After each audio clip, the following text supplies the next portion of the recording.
Monde numérique. Quand vous regardez votre ordinateur, vous voyez ces petites prises qui permettent de brancher un disque dur, un écran, un clavier et aussi de recharger l'appareil, les fameux ports USB. Alors si votre ordinateur n'est pas trop ancien, il s'agit de prises USB de type C. Les fameuses USB-C qui ont succédé aux ports USB-A, rappelez-vous, les grosses prises rectangulaires, et USB-B, ça c'était des gros connecteurs carrés utilisés surtout pour les imprimantes. Je passe sur les mini USB, micro USB, etc. qu'on trouvait aussi sur les appareils mobiles. Bref, l'USB, c'est une grande famille et c'est une longue histoire. Depuis que l'USB-C est apparu en 2014, avec cette fameuse prise rectangulaire un peu arrondie, élégante, bien pratique, car réversible, eh bien, on se croyait sauvé et libéré des galères de branchement. Plus besoin de multiplier les connecteurs à la maison, ni, chaque fois qu'on voulait brancher quelque chose, de tourner la prise dans tous les sens, sachant que, selon la loi de Murphy, on était toujours du mauvais côté. D'autant que le connecteur USB-C s'est également généralisé sur les smartphones, même Apple, le récalcitrant, a fini par s'y mettre.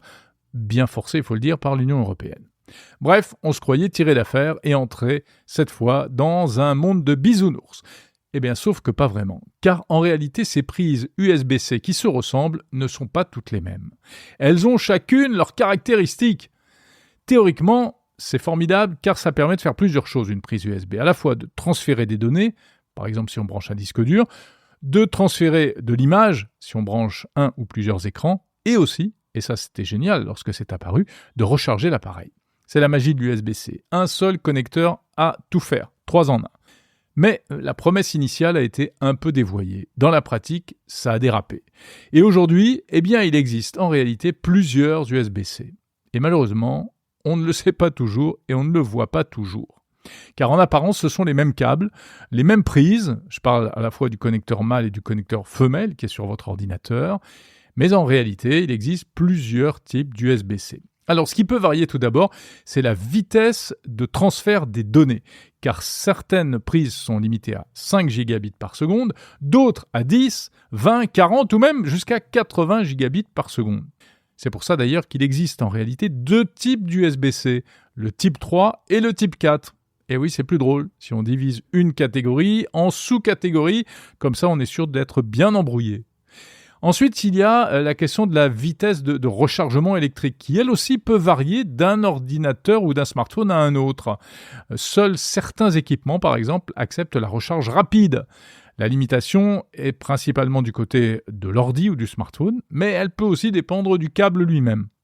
Enfin, il y a les connecteurs USB-C qui permettent de brancher plusieurs écrans sur la même prise via un concentrateur.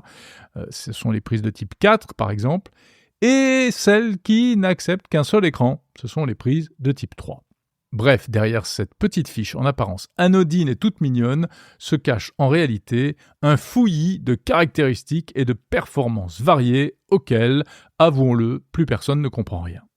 Et encore, je ne vous parle que du monde PC, car sur Mac, c'est un peu la même histoire, mais là, bon, c'est une histoire d'USB Thunderbolt 3, Thunderbolt 4 ou pas Thunderbolt, on va pas en parler ici. Pour le monde PC, donc, c'est un peu énervant, et c'est bien ce que s'est dit Microsoft. D'ailleurs, le géant américain a même constaté des trucs bizarres, comme par exemple le fait que 27% des PC qui affichaient un port USB 4 avaient en réalité des fonctions limitées qui n'étaient pas dignes d'un type 4. L'éditeur américain a donc décidé de taper du poing sur la table récemment et il vient d'expliquer dans un billet de blog que tout allait changer grâce à Windows, grâce à une mise à jour de Windows 11 qui va prochainement imposer de nouvelles règles aux constructeurs d'ordinateurs pour que tous les ports USB tiennent enfin leurs promesses. C'est le Windows Hardware Compatibility Program, WHCP. Pour être conforme à ce standard, les ordinateurs devront notamment respecter 2 engagements simples. Tout port USB-C sur un PC certifié devra obligatoirement permettre la charge, les transferts de données et la connexion à un écran, c'est la moindre des choses.